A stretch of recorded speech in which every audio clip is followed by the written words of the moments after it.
magnitude of the membership of people coming into Umkhonto Wesizwe, I think made him to think otherwise. Then that's when he's called us and said, guys, I'm joining you to vote for you, not to be a member. A number of people who went to the stadium, and he never went there.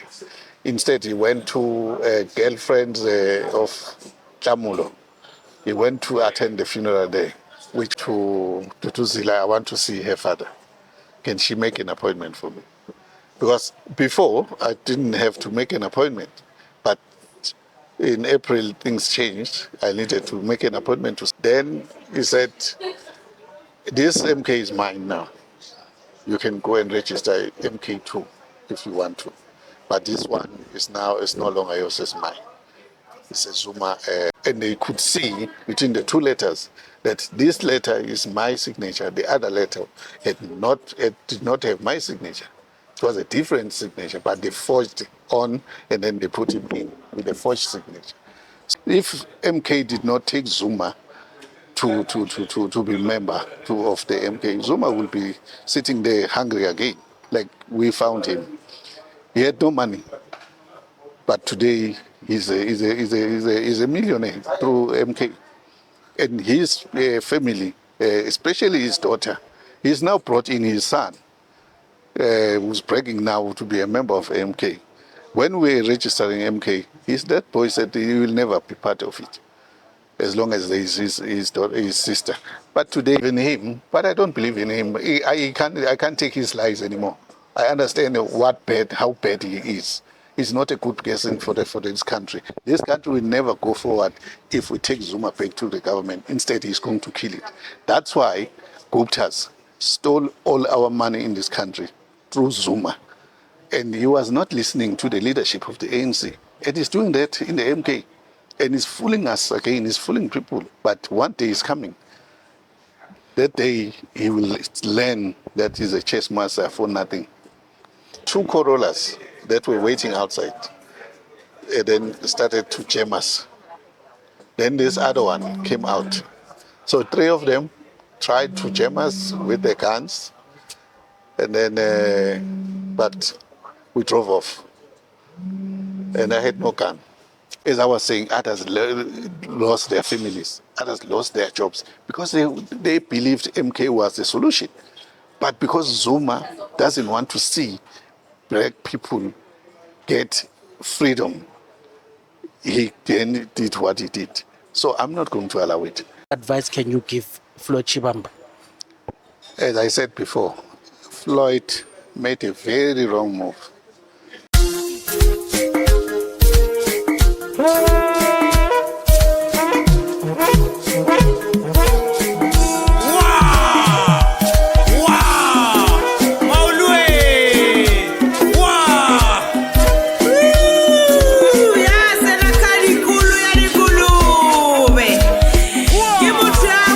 Mashiane, politically incorrect.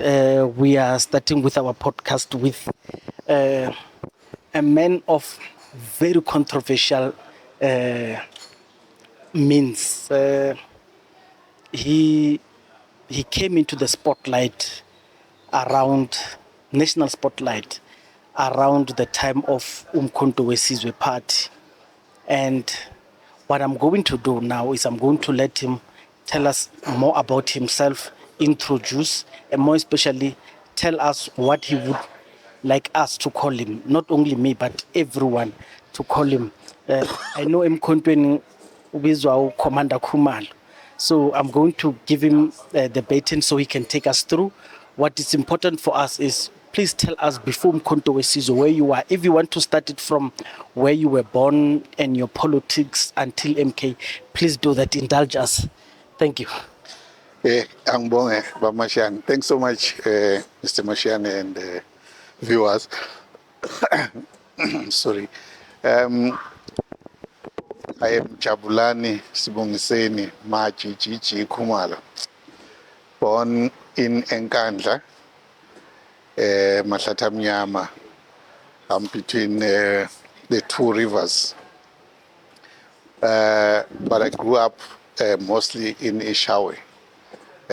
My father had a polygamy. He's a polygamist. My grandfather also was a polygamist. So we grew up in Ishawe, and well, my journey, I studied my lower grades in the place called Mngongweni. Mngongweni, that is in Ishawe, that's under Inkosi Umpungose. And then I finalized my not my higher education, my matric in Ishawe, in a school called Ubambiswano. Politically, yes, I started young during the school days. I wasn't that much active, but I was active to a certain degree. And then later, when I started work, I then joined the unions and how, which I led until 2001. I led almost all the structures except the national. I led it, and then I grew up. I grew on political understanding and everything. Then in 2016, I registered a party called Mazbuye. 2016.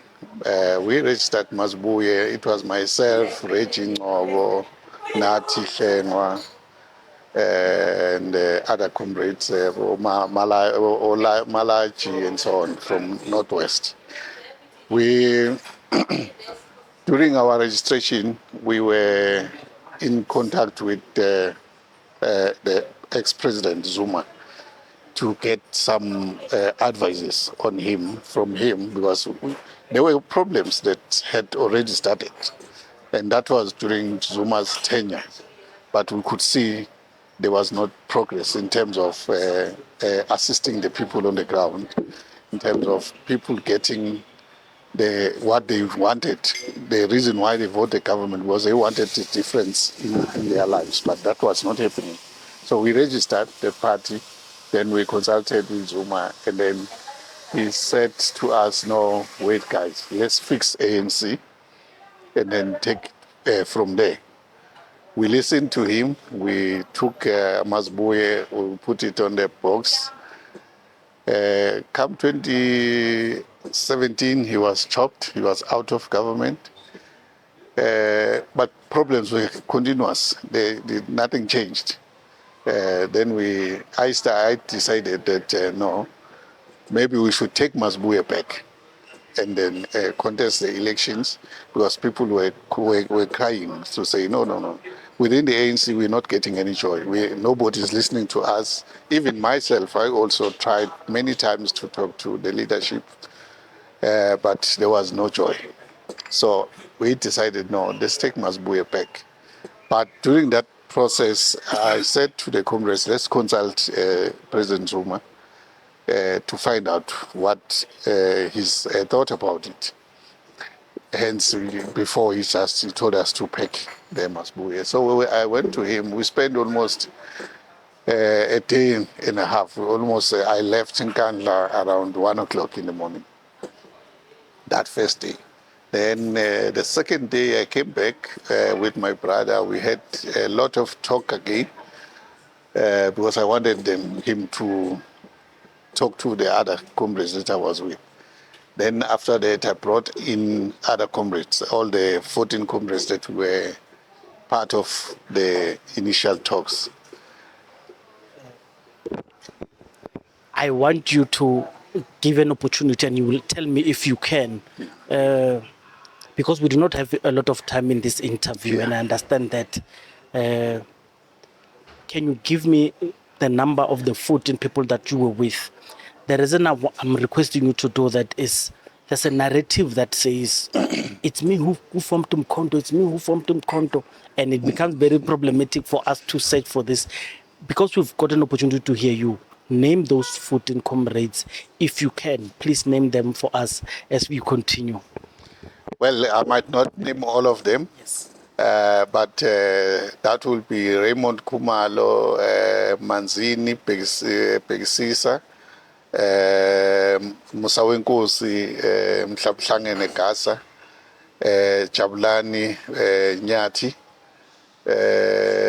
Ndlovu, Mfana Futhi, Nyathi's brother, and there were other comrades that I can't remember now.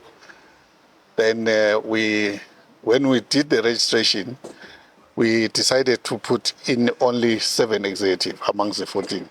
So only 7 that are registered, which is myself, Raymond, Mhlabuhlangene, Nyathi, Dladla, and there is one comrade from Eskawini, and then Manzini. So we made the 7 executive.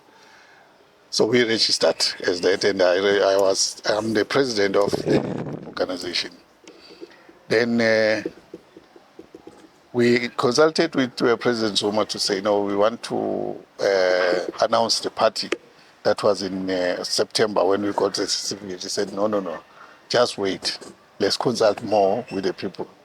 But let me say, from June until the launch, I was consulting nationally. I was visiting the kings, the traditional healers, everybody that I can talk to. The universities, we were talking to them. Then Zuma was not in the picture at the time, and he made it clear that he's not going to join MK because he's a member of the ANC. He will die as a member of the ANC. So, but he can advise. So we were taking his advice. Then in November, we said, no, we want to have this party announced. Then that's when he said, no, guys, because Umkhonto was formed on the 16th of December, was launched. So let's do the same thing. Then we did the same thing. Then we said, can you then announce it for us, just to give it a boost. Then he said, no, it's fine. But he was sick at the time. So he said, no, I'll use my daughter to read the speech for me because his voice was not good. We allowed it. But at the same time, you made it clear that he's not a member of the MK. He'll support the MK. That's it.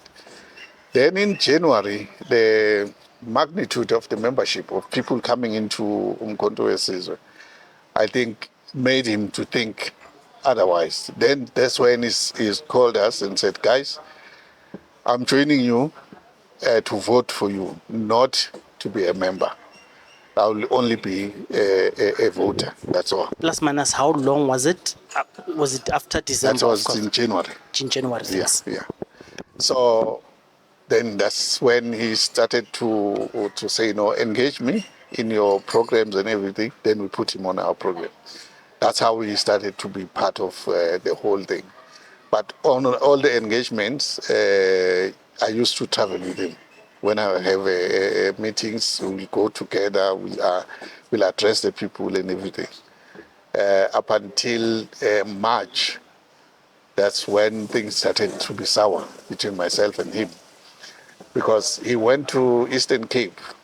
He was supposed to address a number of people who went to the stadium, and he never went there. Instead, he went to girlfriends of Chamulo. He went to attend the funeral there, which he was not supposed to be going there. He was supposed to go and attend to the members. He never attended the members.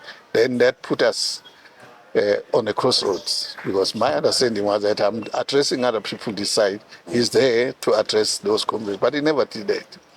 But knowing Zuma, he didn't want to listen. He didn't want to apologize, even to the people there. So we started having this cross. Then we move on, but the relationship was no longer as before. Then his daughter started making that broadcast with the youth, tarnishing my name. But I just kept quiet and looked at them. And I asked him to talk to them, but he never did that. Instead, he told me not to make noise about it. Let me leave it. People will talk and what. So I let it go. Then in April, things started getting more heating up because they even started to come up with issues like rape. There was something, lots of things that they came up with to say, no, you did this, you did this. I said, I never did that. Wait, Ungamalala wa accuser wena of rape. He says it's not him, but now I can say that it's him and his people that were accusing me of that. So they raised. Not only that, they accused me of having big houses in Mhlanga and Palito. Not only that, they say they have bought cars on the party account, which he knew everything. The houses I was staying in was one of the comrades' house, and cars. One car was bought by his son, and he gave me security. His son was paying for this car and paying for the security. The other car was bought by my family. The big car, the one that they call it JK. Yes. That car was bought by my family, my sisters. Yeah. So was it Duduzane who was paying for Duduzile. No, not Duduzile. It was another member of the family. Okay. Within the Zuma family. All right. And the accusation, were you charged for it? No. You know, the smear campaign. Okay. That's what it is. So it never went anywhere? No. Okay. You were explaining, so I wanted to understand that allegation so I could follow it up. And then, as you unfold, there were, during that time, when things started becoming sour, you point out that you found elements that were anti the brotherly advice and communication that you had with Ungamalala. One of them is people came and said this organization is not going to be run by civilians. It is the organization for only those who went to exactly. Yes. exile. Please explain, and if you could just give us these names of these people, because at that particular time there were not a lot of people that we knew who had joined MK at the time. No, what happened is that in November, I went and met the MKVA in what they call it, one of the town here in Johannesburg. We had a meeting with them. Zuma was part of the meeting. He introduced me to them. Then we went to Nkandla. We had our second meeting. We went to Pietermaritzburg. We had our third meeting with the soldiers. Then we agreed that when we do the structures, we'll mix. The soldiers will be part of the structures. Solely because they have that politic from outside. So we wanted them to assist with the civilian to understand more politics, because we wanted to make it a strong political party, but at the same time make sure that the people's demands are met, and everyone that is a member or a leader is able to talk direct to what the people say. So then later, I heard that the MKVA is saying, no, they must lead the party. That's when we started to have differences. Then I said to Zuma, let's sit down and talk about this. He never wanted to do that. Instead, he will go meet the MKVA before our meeting. When he comes to the meeting, when we raise these issues, he will just brush them away. Then the organization, things went very, very bad, to an extent that many people left the organization because the soldiers, the MKVA wanted to take over. Then I said, no, it would never happen. Soldiers will be part of the people. In the MK, there is no civilian, there is no soldier. We are all members. We are all serving, so we must serve. Then that's when some of the soldiers, because they didn't understand, they thought I was fighting them. Then they went with Zuma. Then the crack started, and Zuma made this crack because he was the one who was talking to them behind my back and allowing wrong talks behind our back as a leadership. Then that's when he started to divide the 7 members, others to follow him and others to follow me. So then he then said he is expelling me Raymond and Manzini, because he thought we were working together against him. But then later I found that he was saying, I got these cars, I've got these houses, and Manzini and Raymond, they went to Potchefstroom, and they divided the members there. Whereas it was his daughter, Duduzile, who went with Ray and Manzini and other comrades to a meeting that was organized by the members there. And I was invited to that meeting, but because the problem that Zuma caused in Eastern Cape needed to be attended. So I went to attend that issue where Zuma did not attend to the members. I went to talk to those comrades there. And there was a full hall that I needed to address. I went there with two other comrades. We went to address there. And then Raymond went to Potchefstroom. Then there were problems that occurred there. Comrades fought there. There were food that was cooked. There was things that were changed which people were not happy about. But when his daughter came back to report, he said, I was there in Potchefstroom when I was in East London. That was the first thing I said to him. Look, in your senses, you knew I was in East London. How can I be in two places in one time? Then he said, no, that's what I was told. I said, but you must ask me, and you asked me to go there to help you because you made up a farm there. You left people, you never attended to them, but didn't want to acknowledge them. Then he said, also, Raymond and Manzini, they went to Hlabisa, and people fought there because of Raymond and Manzini. I said, but I was not part of that meeting. Why you put me into something that I'm not part of? But one of the family members told me that this daughter, Duduzile, had told members that my brother is messing up. So they are using what my brother was doing and they will use it against me. And they did that. And Zuma didn't want to listen.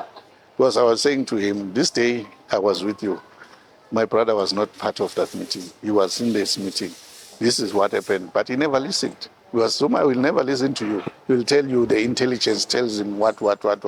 Then at the end of the day, he'll make a lot of trouble. Because MK is dying because of Zuma. He doesn't listen. His daughter also is like him. So a lot of people have been commenting. They say you are a good man. You are a genuine man. And that is the reason why Zuma took advantage of you. You are painting a story for me when I'm listening that he would summon you to answer questions, but you were the president. He was a member. He was just a member, and could I say a ceremonial member of MK while you were the president. But he would summon you to Nkandla to come and answer for things that were not involving you.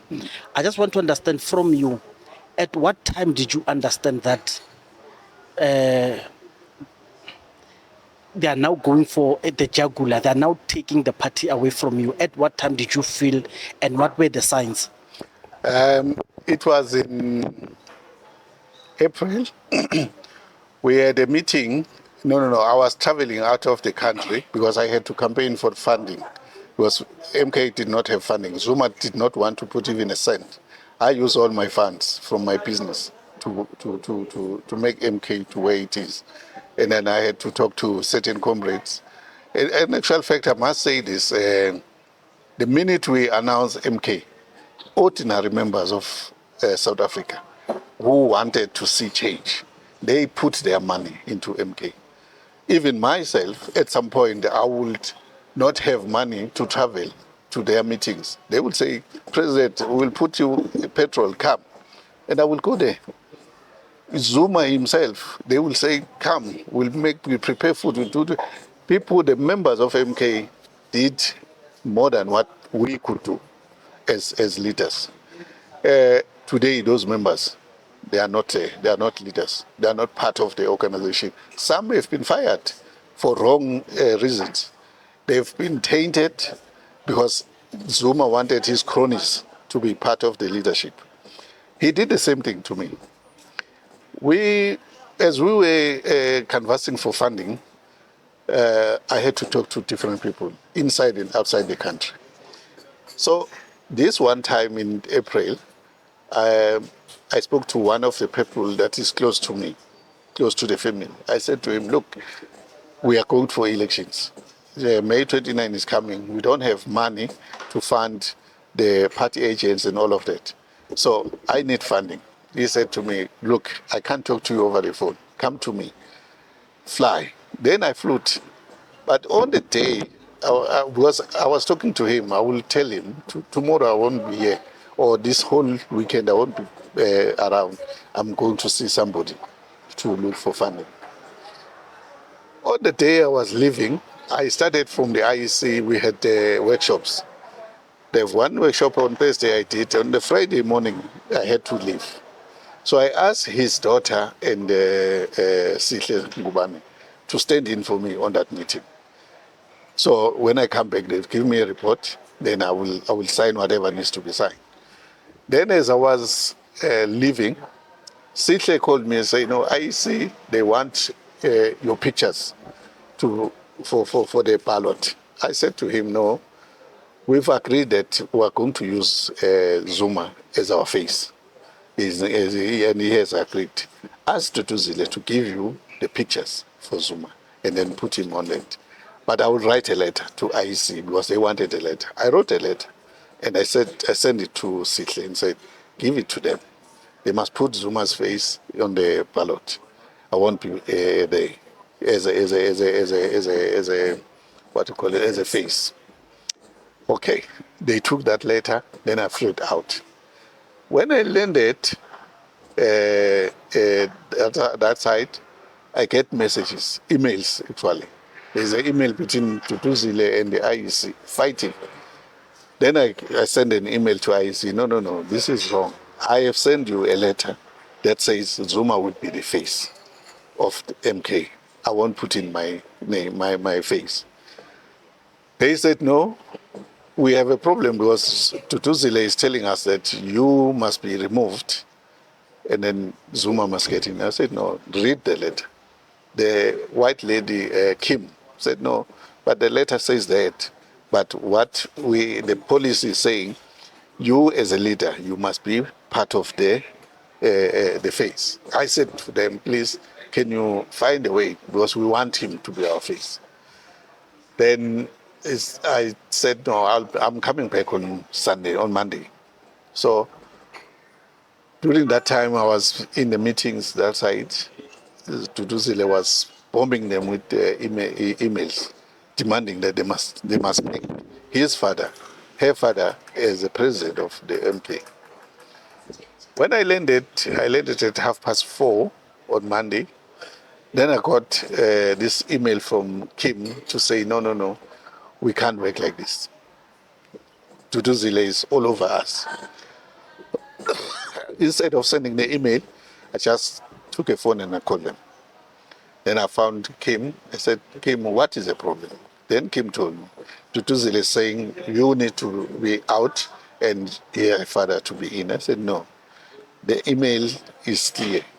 Zuma is a face. So I'm not removing. I'm not going out of the organization. Zuma will be a face. That's all. She said, okay. Then she called in the higher manager. I can't remember his name now.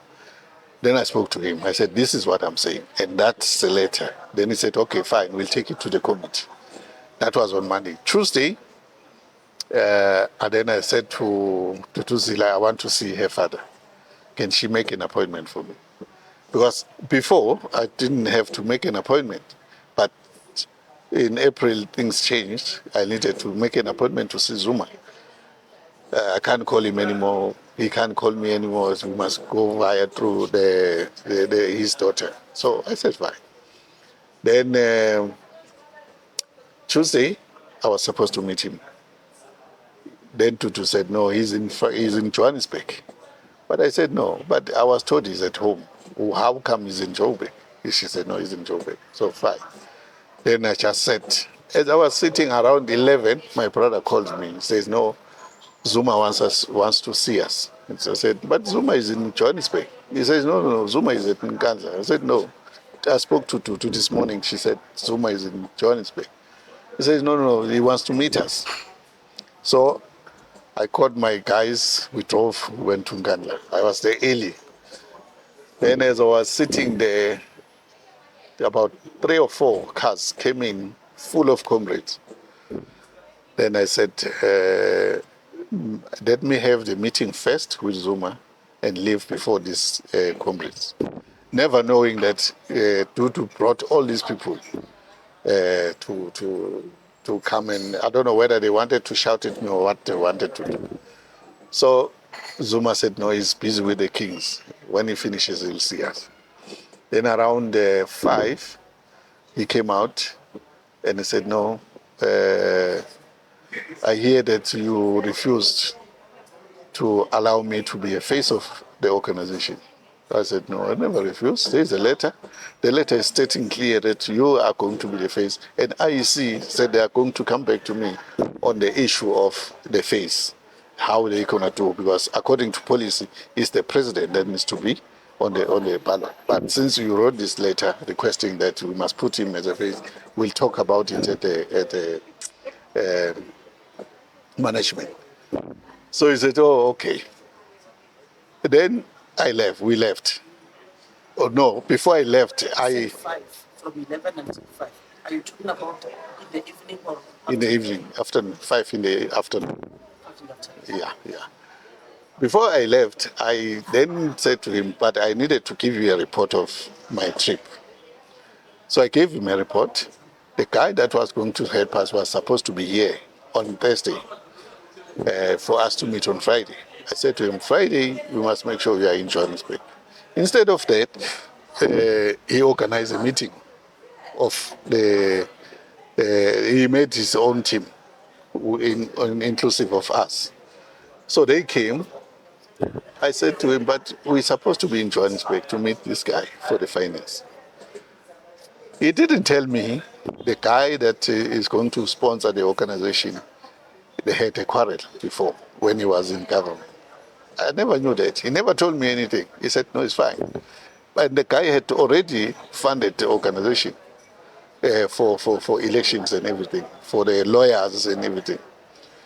Then on Friday, when we were meeting, we were supposed to meet at 11. We only met at 6 in the afternoon.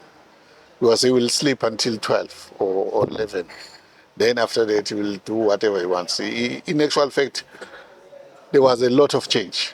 Before, we'll come, we'll meet, and then we'll go. And then he can continue with his meetings. But in April, he started this style of leaving us waiting until 9 at night. We start the meeting that time, we finish at 2 when he's tired. And he will never be effective in all of our meetings. But we just said, no, my man is old, so allow it. So this day, the meeting started, I think it was about 6. Then before we started, he said, no, he wanted to sort out something. I said, okay, fine. We sat. Then he started the issue of saying, no, today I'm going to set the record straight and what. Now, okay, fine. As we're listening, then he started shouting, not shouting, pointing at me, making lots of wrong accusations, baseless accusations. And he said, we must not respond. Then he said all what he wanted to say. Then he said, this MK is mine now. You can go and register MK2 if you want to. But this one is no longer yours, it's mine. It's a Zuma party now. Said, If you remember the date, you said April. It was on the 26th. 26 April. 26 April, yeah. It tells you verbally that I'm taking this No, MK it was away. 26. Let me see. The closing date was on the 9th. May. No. 9th April for the face to be on yes. the ballot. That was on Tuesday. Then we had a meeting on Friday. No, it's not 26. But I will check. Yes, I'll check the but date. it was before the It was submission. before. No, it was submitted. We had already submitted already. Okay, his face. Yeah, his face was on the ballot and everything. The reason it's important is I want to know that because of that impasse of they want to put someone's face. Who is the president? Oh, okay. How No. did you resolve that matter? Because No. I'm starting to pick up the attitude that says now it's mine. At that time, was he already the president? No, yeah, I missed something. During the Tuesday night and Friday, well, I had a meeting in Johannesburg on the Wednesday. Then, in the morning of Wednesday, his face was on the ballot. So I was happy because I thought, no, everything went well. Then, but IEC demanded that I must send another letter confirming that Zuma is going to be the face. Then I sent them that letter. No, I sent that letter at night on the 9th,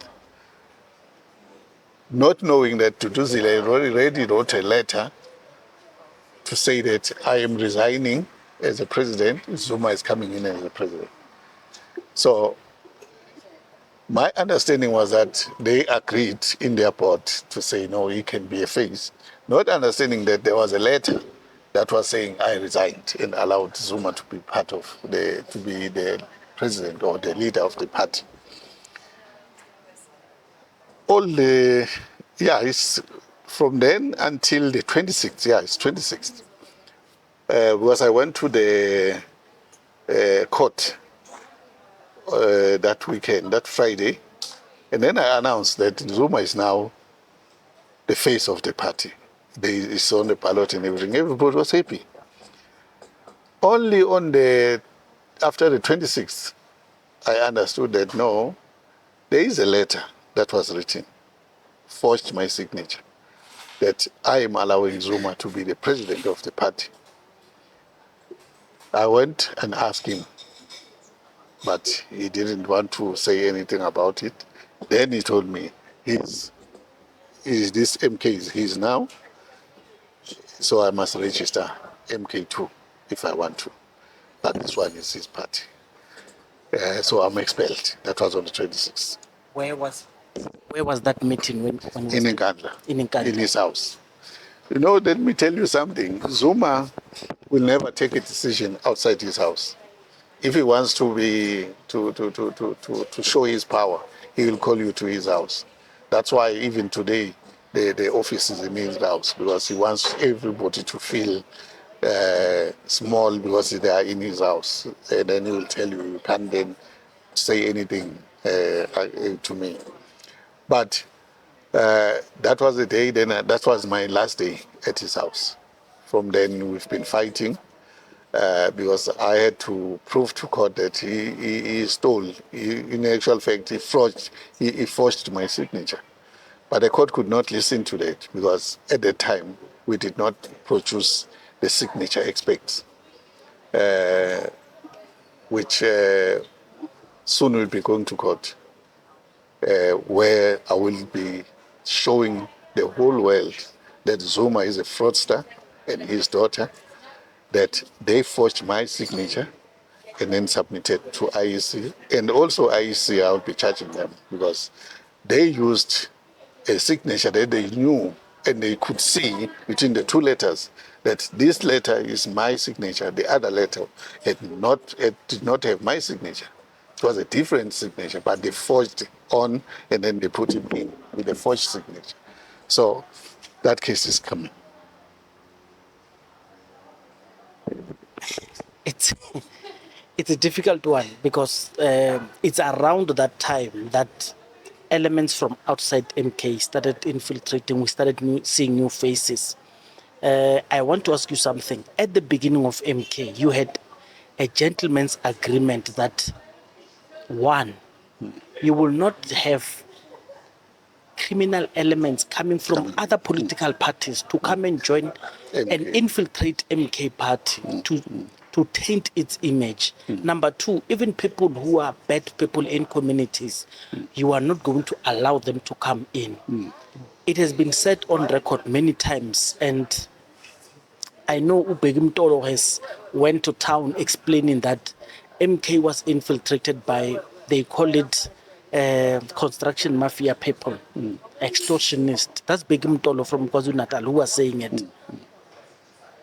What comments do you have about that issue? No, it's very true. It's very true. But Zuma brought them in.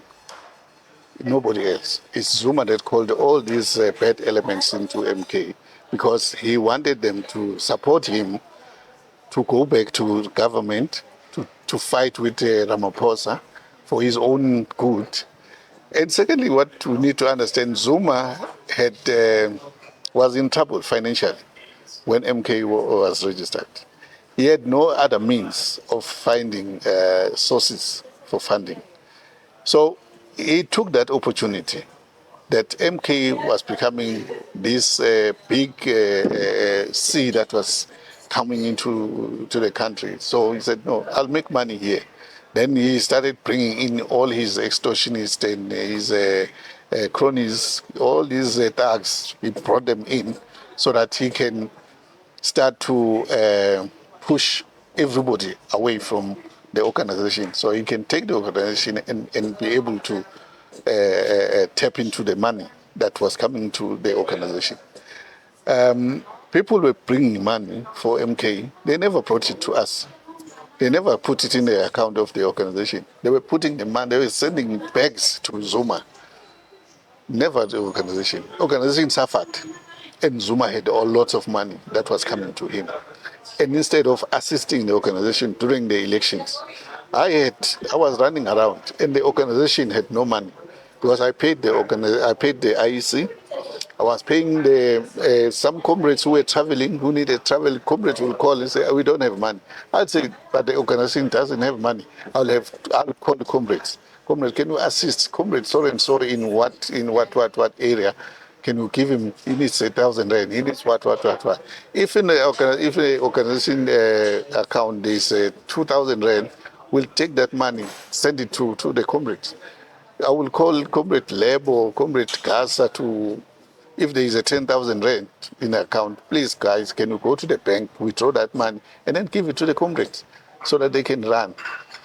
But mostly comrades were taking from their pockets and made sure, even during the elections, they were paying, funding the food for for all our members that were in the voting stations. Zuma did not do that, but there was lots of money. And these monies that have been coming to Zuma that he had not declared, that the reason why he's so arrogant now is because of those monies for the MK.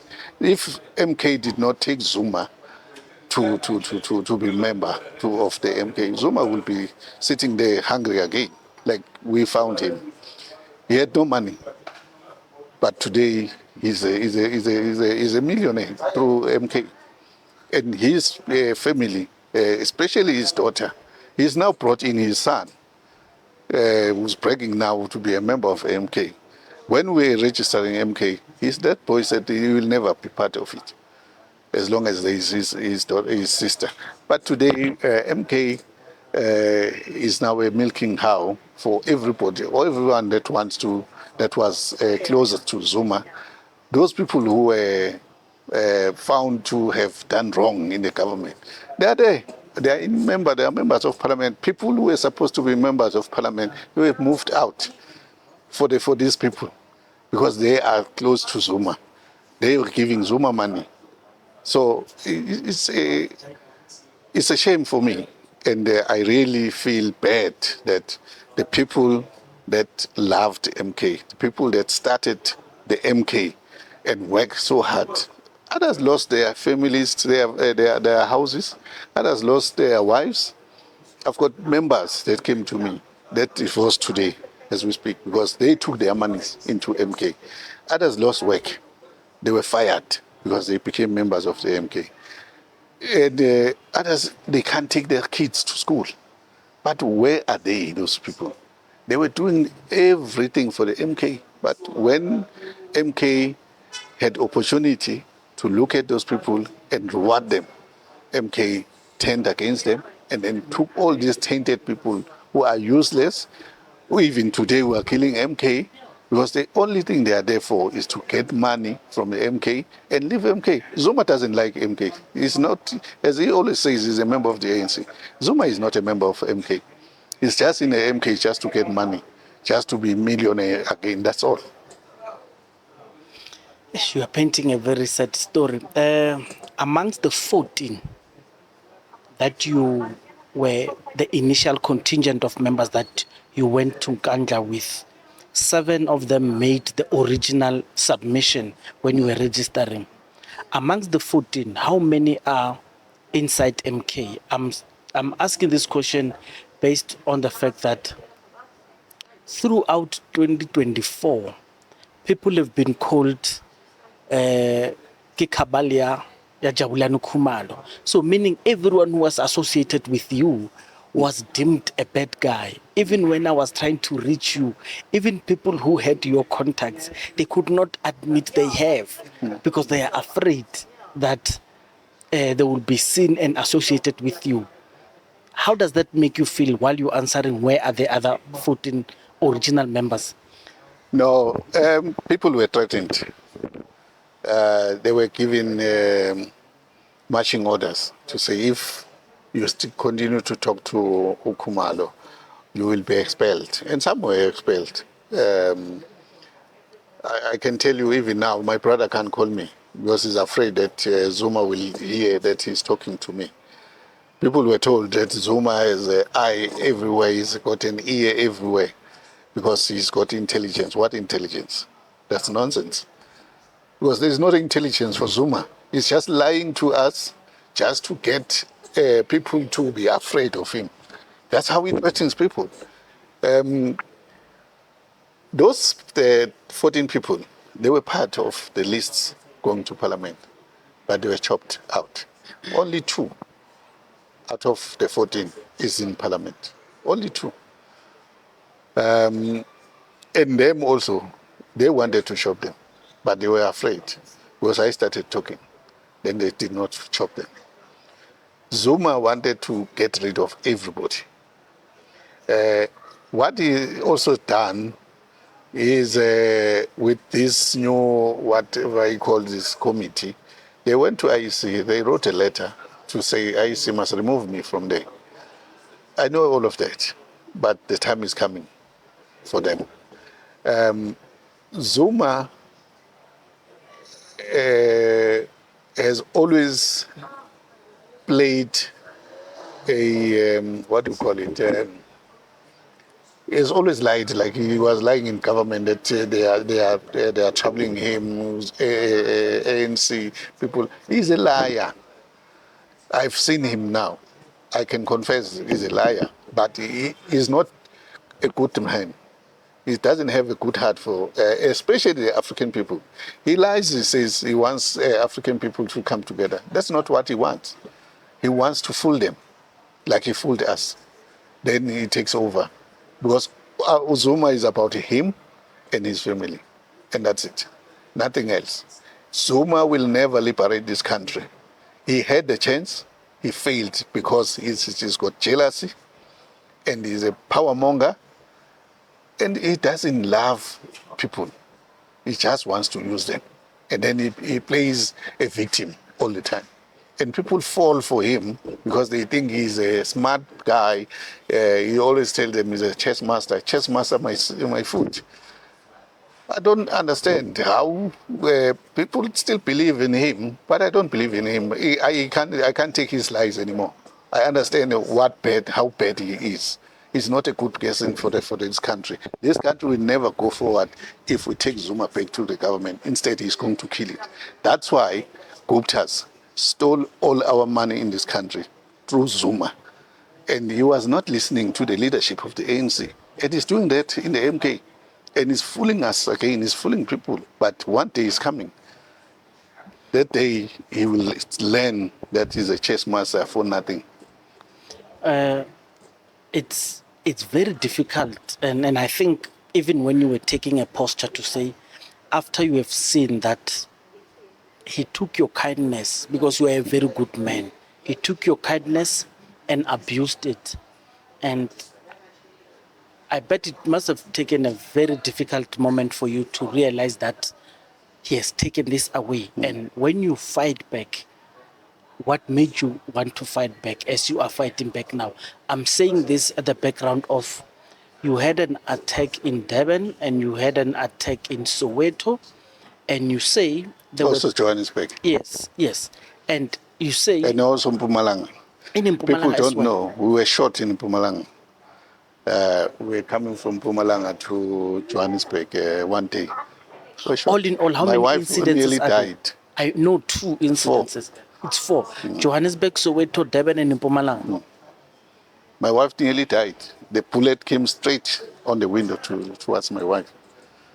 We had, fortunately, on that day, we had hired a car. Ahmad car. I was not, no, it was not Okay. Ahmad. It was just an ordinary BMW. Okay. They shot at it. How they knew, we don't know. But my cars, the other 2, the one car was not there. We had 2, we had the Paki and the black car. And then, but we did not want to use the black car. We hired the PM, we went into the PM, but they shot at the PM. My wife nearly died on that day. So, what what in you gave you the strength to want to fight back? Because it's a very difficult thing to fight someone who is loved so much. Zuma is loved so much. That's why, and I think you would admit, just his face on the MK allowed 2.3 million people to vote for it. And we could not know if it was you, him supporting you, how many millions MK would have gotten, because we can never prove that. I just want to understand what made you risk it all to have this fight back. No, because from the 9th, next one fact, not on the 9th, there's one incident you didn't mention. Why, on the 6th, I was at gunpoint from his house. He called me to a meeting, special meeting in Nkandla. When I got there, there were comrades from Gauteng with guns, blue lights. On that day, my security guys, I had asked them to go because I was not going to be in KZN. So I said to them, take a leave. Then he called. His daughter called me and said, no, Zuma, not his daughter, the guy who was running the security called me and said, hey, Malala wants to see you urgently in Uganda. I said, but my security guys are not here. He said, no, I'll take you there. But because I had started to pick up that him and Zuma are close, I didn't trust him anymore. So I called one of my private guys. So, no, take me to Uganda. And then I insisted to him, no, let's call this guy to be part of us. But this comrade said to me, no, let's go together, just the 2 of us. So we went there. When I got there, there were 5 or 6 cars full of comrades, MKVA members. We went there, we spoke. Then he said I must sign a letter that was to add about 7 people into the IEC list. I said, no, I don't have a problem with that. He said, bring the letter. Then the secretary, the SG, the acting SG at the time, brought the letter. Then I look at the letter. The letter was wrong. I said to him, I can't sign this thing. This thing is wrong. This is not me. Then he said, oh, but you have to sign today. I said, no, I can sign it tomorrow. We've got a meeting in Johannesburg. We'll sign when we get there. He said, no, it has to be signed today. Then we I suggested to him, no, let's go to Ishawe. There is the internet cafe. We'll change it from there and then put it right. He agreed. As we left, I said to this comrade I was with, I don't trust this thing. Something fishy here. Then he said, yeah, it's true. Then, because we bought on a security cluster, we said, no, let's play them. We pushed the car. We left them. We gave them almost a space of 2 kilometers away from us. Then we went and hid in the sugarcane. They passed us. Then we followed them. But they made a mistake because my car was very powerful. So they thought their cars were powerful. So on the humps, they didn't listen. They just went on the humps and the car broke the engine. It was what we call this, a fucking car, they call it. The Mercedes, the V-Class. It knocked the engine on the pump. Then we came and said, what a problem? No, it's the engine. I said, oh, okay.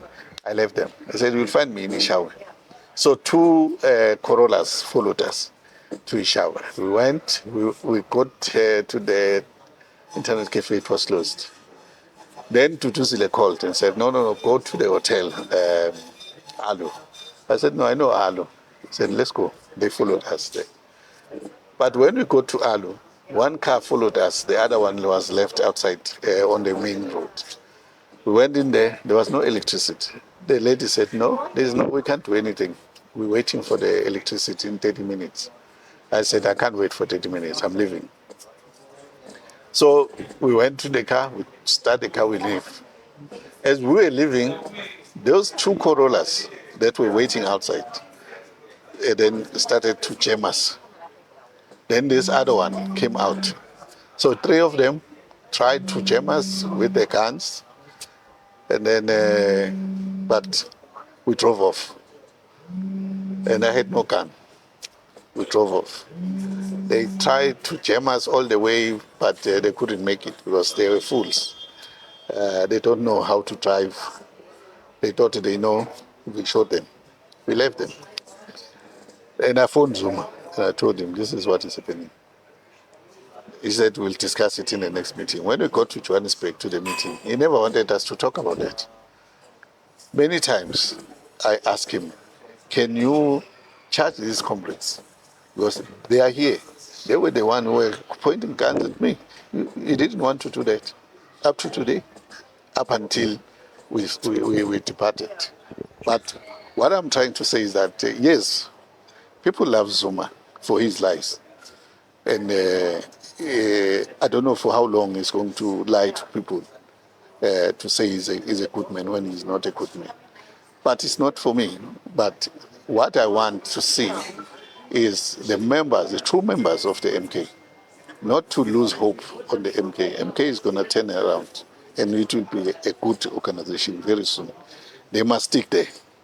They must bear with all the bad things that are happening to them. They are lying about them. They're saying lots of things when they are not true. But I want those comrades to stand still and take their arm and work on the constituency. By the way, MK doesn't have constituencies, and the government is paying for the constituencies, but they are not there. The government is giving money to the MK to run the organization, but it's not there. At some point, the IEC asked me for the report on finances. I said, I can't do that. And then we've got there's a Mickey Mouse there that makes lots of noise, saying, no, the accounts, what, talking bullshit. But we'll prove to them very soon. We'll show the world that these people did not come to MK for the right reason. They came to MK to enrich themselves. That's why they pushed the right people who were supposed to be leading the organization. But those people are going to come back and they are going to lead the organization, black or white. They are coming back. The reason I want to ask you sort of few questions and sit back is I want you so you could answer a lot. blame, I want you, when you answer these questions, also indicate where do you blame yourself. Because I did allude that you've woken up a sleeping giant in Jacob Zuma. And if you remember, where do you think you're starting to blame yourself? Because you've already said you knew where the things were going wrong. There was a time you were forced to pay, is it 600,000 or 700,000, when you were indicating that there is no money in the organization. People are saying there was a time MK was ran by WhatsApp. There were no appointments. There was no anything for Jacob Zuma. It was run through WhatsApp.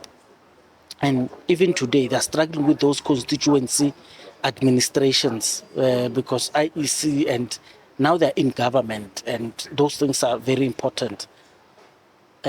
While you answer the part that this is where you blame yourself, because in any relationship, when it breaks, when you reflect, you should know this is where I blame myself. When you answer that, please also answer that thing of monies, why you were pressured to pay monies, even though even the 72,000 to go to Pongola, a trip that could just take less than 10,000 to take, but 72,000 was demanded. Explain all of those things while I sit back.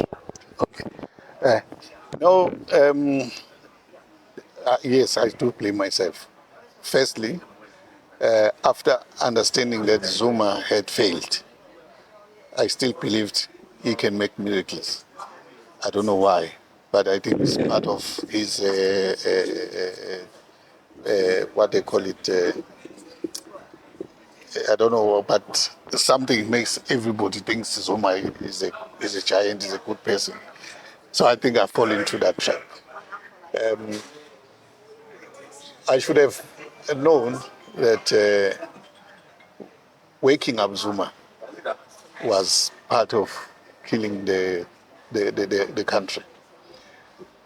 I blame myself for that because the ANC, when they charged Zuma, I knew most of the things that he was charged for.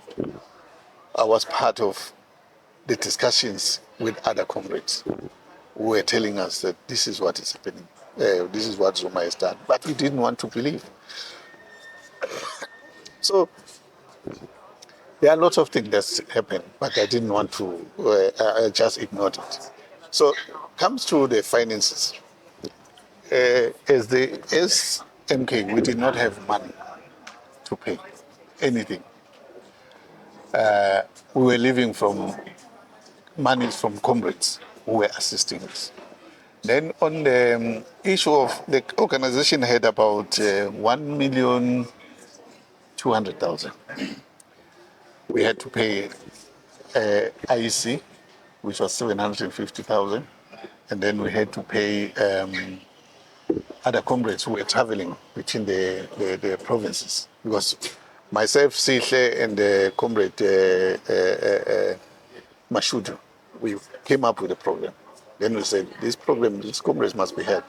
So we were taking from that money and pay those comrades.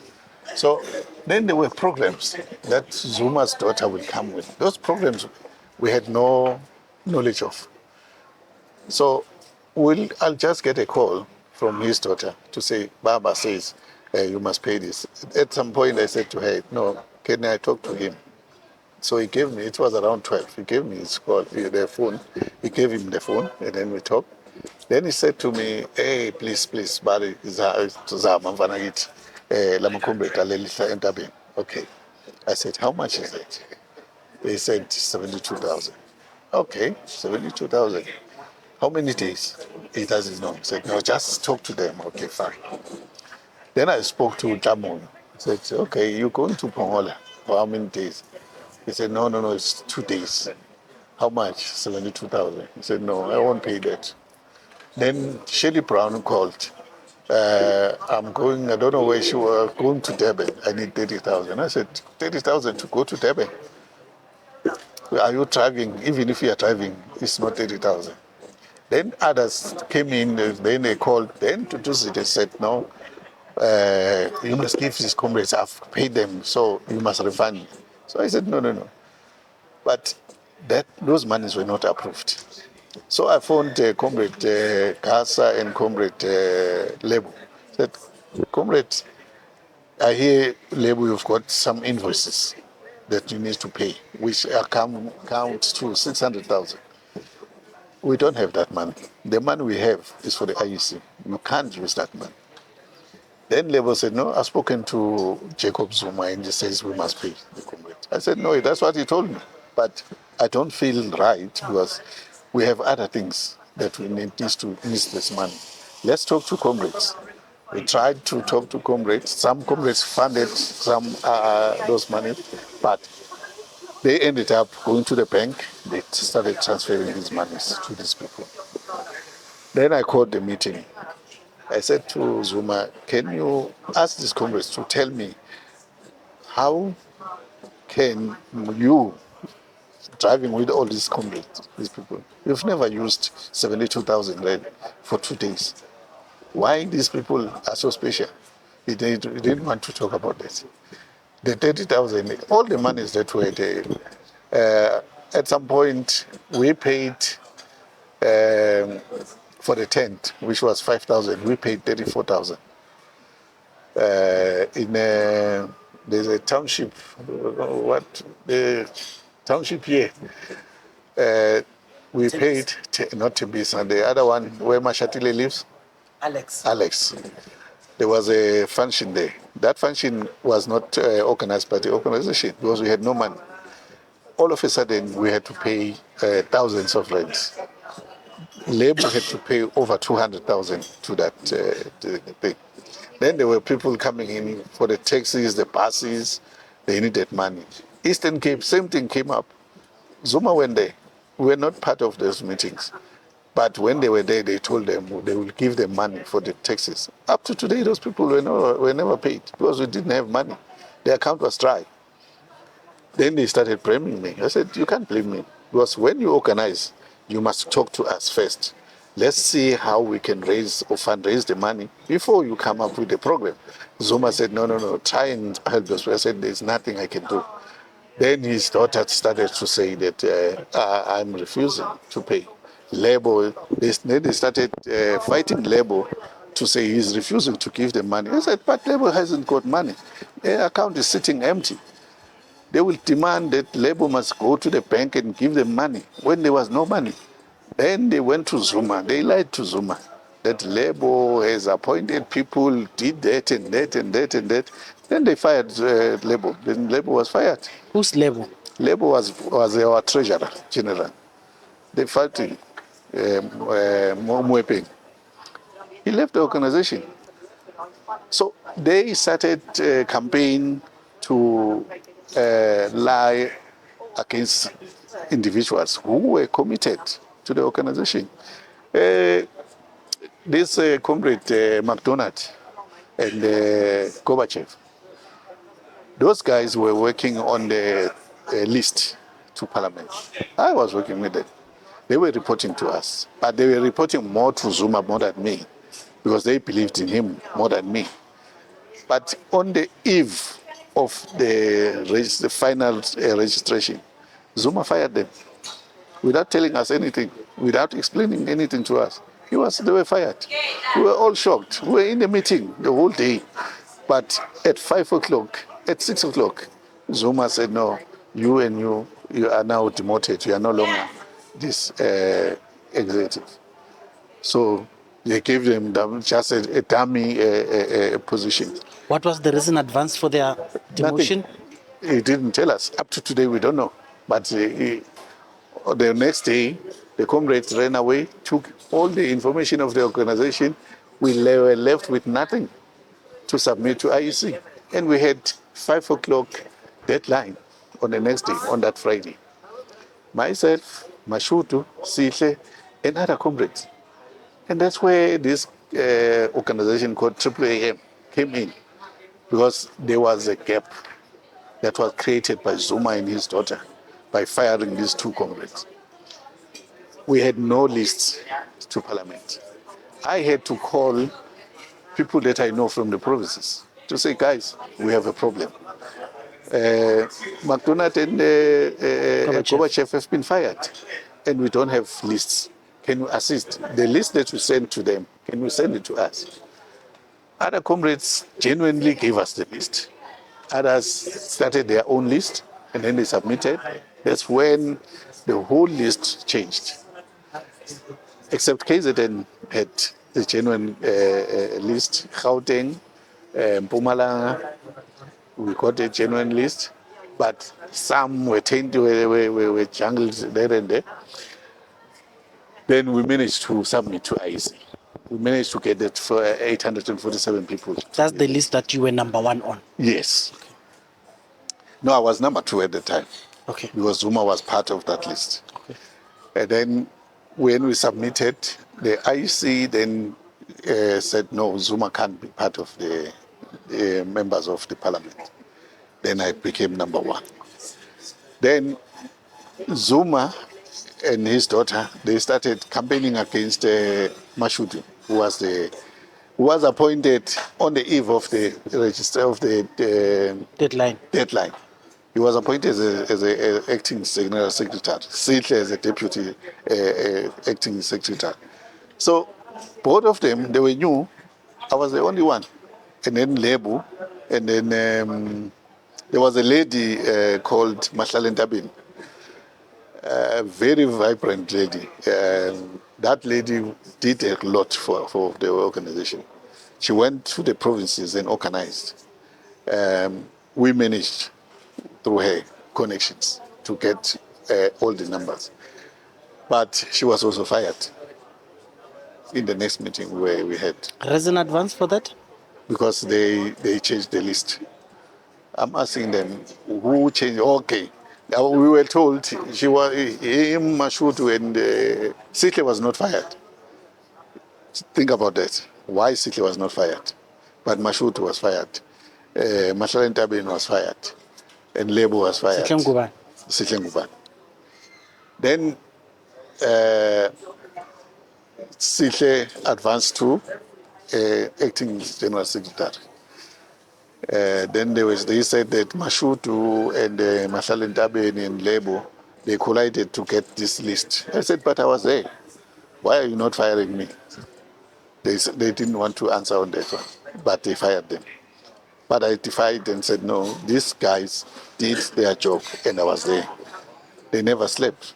And that Comrade Mashudu had to buy brand new 6 laptops for us to make it. But then you say this guy is wrong. They didn't want to listen to that.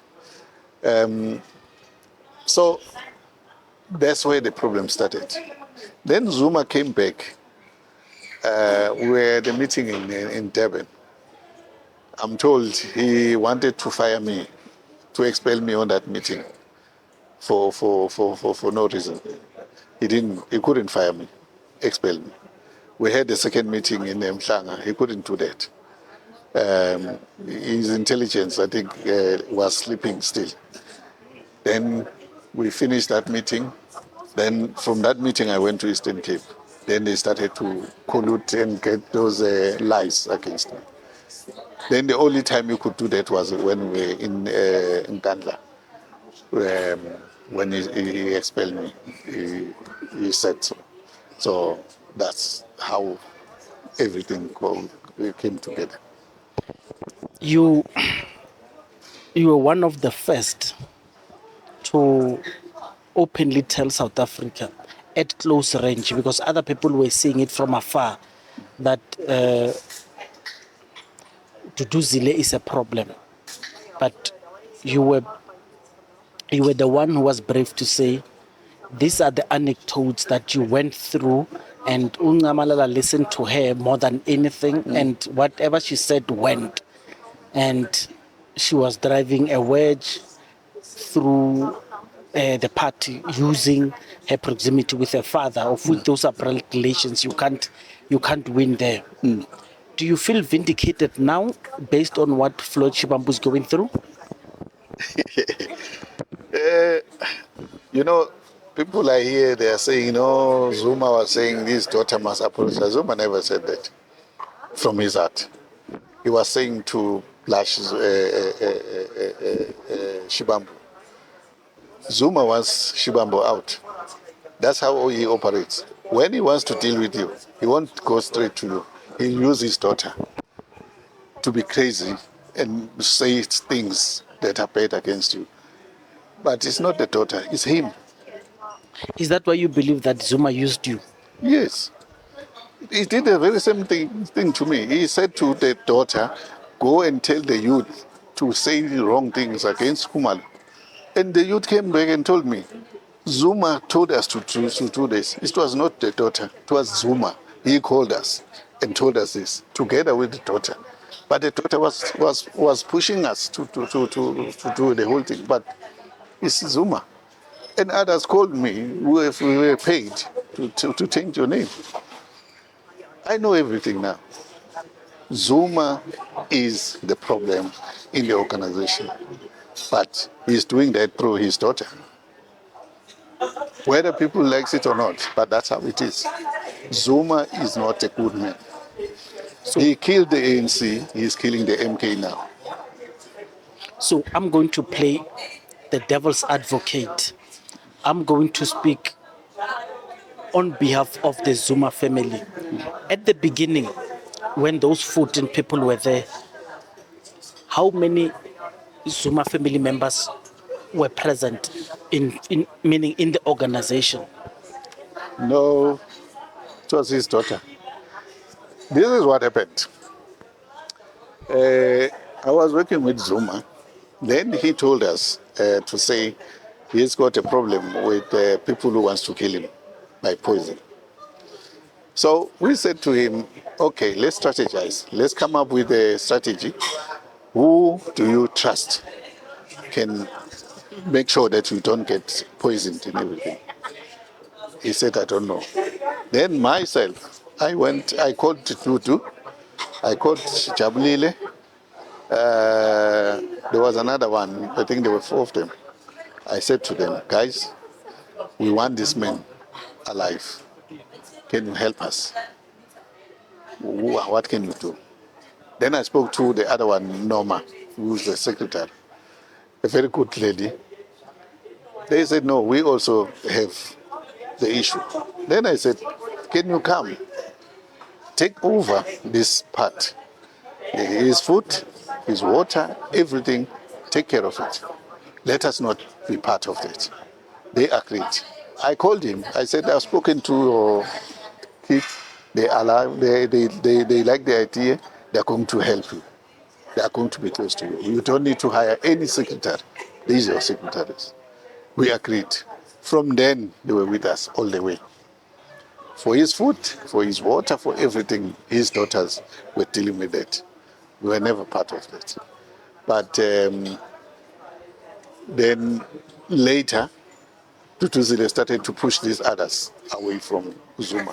She wanted to be alone, to an extent that I had to take care of their travelings, because Duduzile would not allow them to be for their trip to be funded. She wanted all the money to fund her trip and her friends. That's all. We fought that situation until Zuma stepped in and said, no, you are all my children. When I travel, I'll travel with you.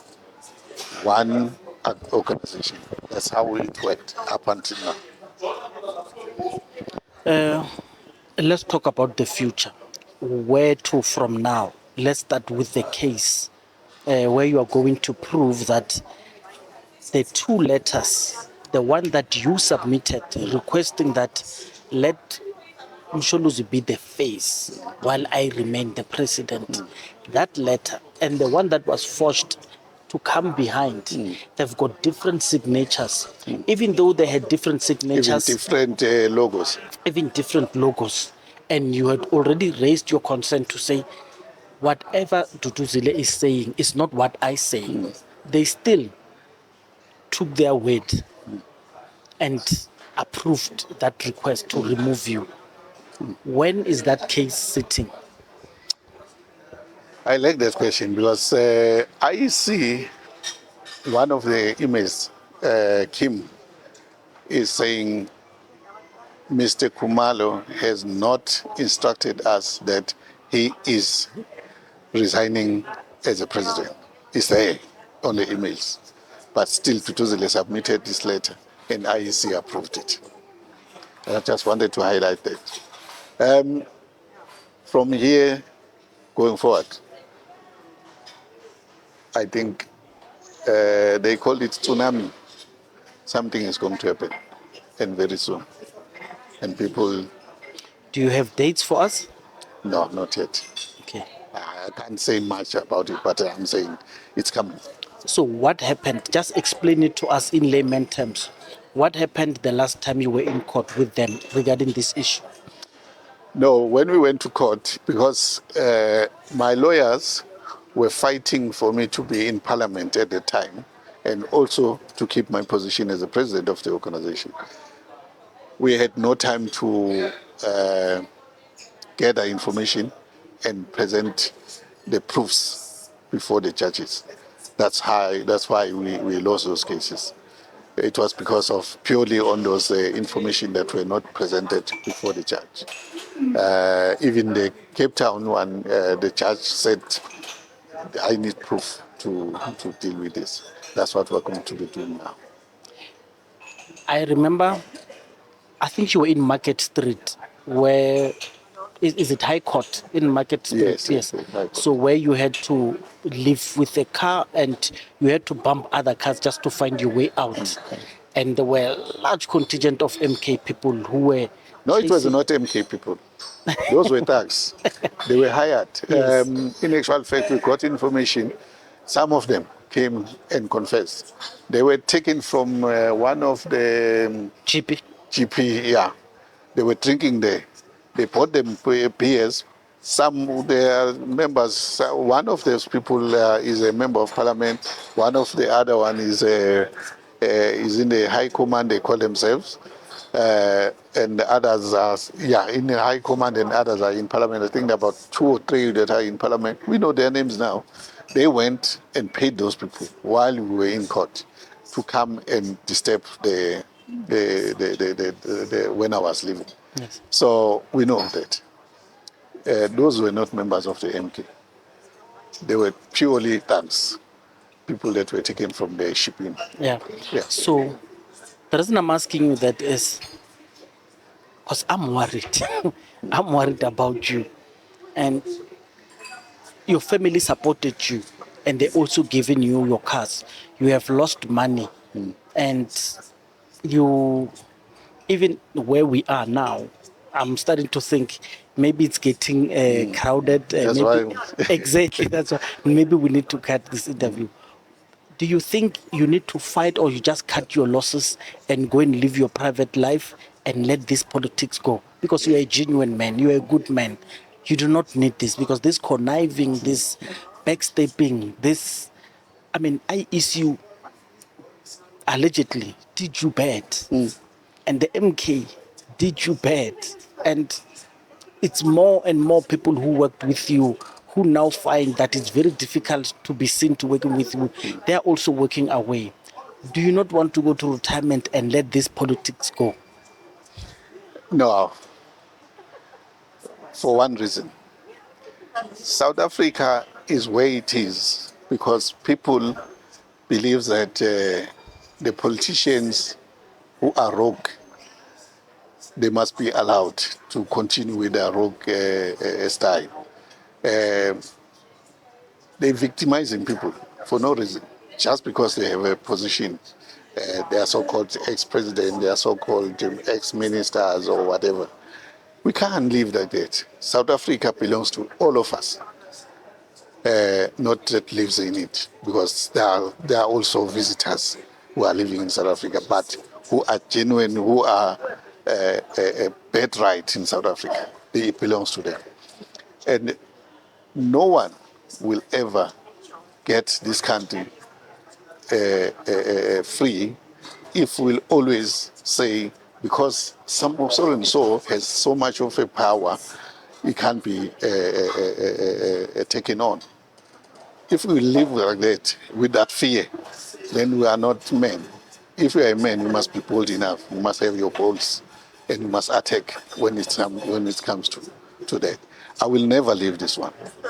This one, whether the organization, I take it back or I give it to anybody else, but I'm going to make sure that Zuma and his cronies and his thugs, they don't continue to ruin this country. We need genuine people who are going to lead this country. You can look at what Traore did. That boy became so brave. And you can see what Burkina Faso is where it is now. It's because of the boldness of that boy. We need bold people here in South Africa who are going to take on these thugs, who are going to take on these people who are so-called powerful, who are so-called, they are, I don't know, they are gods of this country. We can't have this. We have to change this. I'm not saying that I'm fighting to be a president of MK, but I want justice for the members of MK who worked so hard, tirelessly. They left ANC, they left EFF, they left IFP, they left everything. They came to Umkhonto Wesizwe because they felt this is the home that will cater for them, that will take care of their problems. And they put their hearts into it. They put their money. As I was saying, others lost their families, others lost their jobs because they believed MK was the solution. But because Zuma doesn't want to see black people get freedom, he then did what he did. So I'm not going to allow it. I want justice. And I'm going to prove to the world and to the country that Zuma is a fraudster. He frauded my signature with his daughter, but he will never remain as a president of Umkhonto Wesizwe. He must be out, and the right people, they must ascend the throne. They must come up and lead organization. Whether I'm there or not there, but they are people, good people, genuine members of MK, who can lead this organization, who were leading this organization. We had branches that we never installed, but people has installed it because they wanted to make change. So those people, they are still there. If Zuma is out, those people will come up and they will lead the organization and they will make sure that this organization grows. And I can tell you, without Zuma, MK with those members will go very far and will take this country. We'll get a president from those people. Those members are genuine members. And I'm not saying members that joined after 16 are not members. They are members. Because even them, they assisted the MK up until the elections, and they're still assisting now. All people of South Africa who joined MK, they are members of MK, genuinely so, no doubt. But allow other people to lead. You found them leading, let them lead. Don't push them away. Two last questions. Number one is, do you realize and do you acknowledge the fact that the thing that you said about Umsholozi and the daughter, the diehard fans of MK, they know those things. And those are the vices that, even when they know those vices, those wrong things about the Zuma family, they will still support the Zuma family. That's number one. Number two, if you had an opportunity to sit with Floyd, this is the last one, what advice can you give Floyd Chibamba? As I said before, Floyd made a very wrong move. I don't know who advised him. I'm not saying Malema is a good guy or bad guy, but from their youth, they started this thing together. And for the 10 years, they've been working together. Yes, there's problem everywhere. Not like Zuma and myself, where we couldn't even take a year together. That's how stupid the whole thing started. But they were so clever. They worked up until 10 years, and they made it there. I was saying, Floyd, if he's sharp enough, he must go back and build EFF. And then come to MK and work together to take the country and make the country good. Because for him to leave EFF and come this side and take EFF members and put them this side. Well, there's politics, but it would have worked much better if he was still there, working with the members of MK, making a strong coalition together and taking other parties into that one unit. Not to leave, but they must make a one unit and work harder to get these black people together. Because with MK, you will not get that. Because MK is about Zuma, nothing else. That's why other commentators are saying once Zuma dies, MK will die. It will never die. There are die-hard members of the MK who will take MK forward. Thank you very much. Thanks.